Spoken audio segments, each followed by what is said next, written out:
আমাকে বিএনপি হিসাবে ট্রিট করবেন না, একজন মানুষ হিসেবে। আমি একজন মুক্তিযোদ্ধা নিয়োগ দেব এবং সকল মায়েদেরকে আমরা স্বাভাবিকতার দিকে ফিরিয়ে আনবো। কিছু তো ব্যতিক্রম হতেই পারে, আল্লাহর সৃষ্ট জীব। টেকনিক্যালিটি যেখানে থাকবে সেটার জন্য তো অল্টারনেটিভ থাকবে, বা ডালাওভাবে একটা গোষ্ঠীকে অবৈধ পয়সা উপার্জনের জন্য আমাদের মায়েদেরকে আর আমরা সেই খপ্পরদের দালালদের হাতে ছেড়ে দিতে চাই না। ইনশাল্লাহ আমরা তাড়াতাড়ি সেই কাজটা করব। গিভিং এর কথা বলতেছিলেন আমাদের মাননীয় প্রধানমন্ত্রী। আমি একটা কথা বলি আপনাদেরকে, আমাকে বিএনপি হিসাবে ট্রিট করবেন না, একজন মানুষ হিসেবে। আমি একজন মুক্তিযোদ্ধা। অনেক ভালোবাসা দিয়ে আমার বিধবা মায়ের বুক আমার বুক থেকে সরিয়ে দিয়ে, মায়ের কান্না জড়া চোখ মুছে দিয়ে মুক্তিযুদ্ধে চলে গিয়েছে। মা ছাড়তে চায় নাই, আর বলেছিলাম যে আমরা কেউ যদি না যাই, মা দেশটাকে কে স্বাধীন করবে। মায়ের মন তখনও মানে নাই, আজকেও স্মৃতি মনে করে। আজকে আমার মা নাই। মাকে বুঝায় তার শাড়ি দিয়ে আঁচল চোখ মুছে চলে গিয়েছে। সেদিন ভাবি নাই যে আর ঘরে ফিরে আসতে পারবো। সেদিন ভাবি নাই কিন্তু যে মরে যাব, মানে বেঁচে আসবো। 9 মাস মায়ের সাথে দেখা হয়। মাও জানে না আমি কোথায়, খবর পৌঁছানোরও কোনো সম্ভাবনা ছিল না 6 মাস পর্যন্ত। বাট গিয়েছিলাম out of love to the nation. সেই ভালোবাসা থেকে কিন্তু আমাদের বর্তমান প্রধানমন্ত্রী, যার পিতা এই দেশের স্বাধীনতা ঘোষণা করেছিলেন, একটা অদম্য সাহসিকতার পরিচয় দিয়েছিলেন। আমি মেজর জিয়া বলছি, বাংলাদেশের স্বাধীনতা ঘোষণা করতেছি।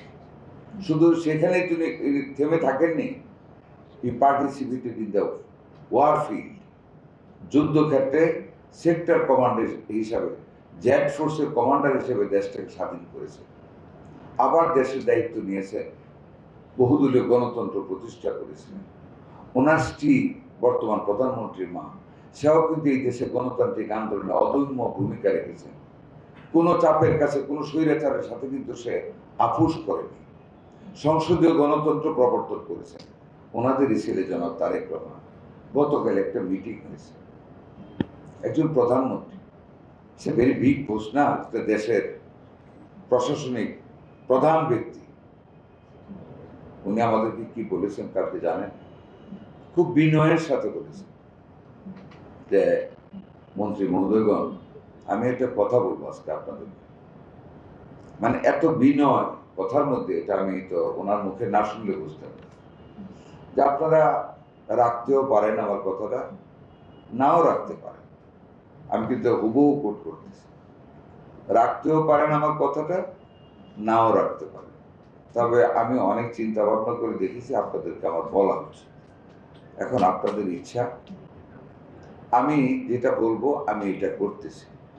আমার আব্বা তার প্রতি মাসে বেতন থেকে 10% বেতন সরকারি কোষাগারে ফেরত দিতে, গরিব মিসকিন মানুষদের সহযোগিতা করার জন্য, বা সরকারি কোনো প্রয়োজনে খরচ করার জন্য।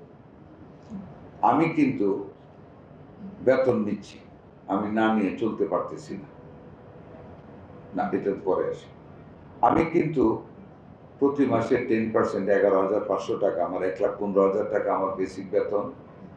আমি 11,500 টাকা প্রতি মাসে আমার বেতন থেকে, বেতন যখন অ্যাকাউন্টে আসে আমি তুলে একটা চেক দিয়ে দিই গভর্নমেন্টের করে আইবাস অ্যাকাউন্ট।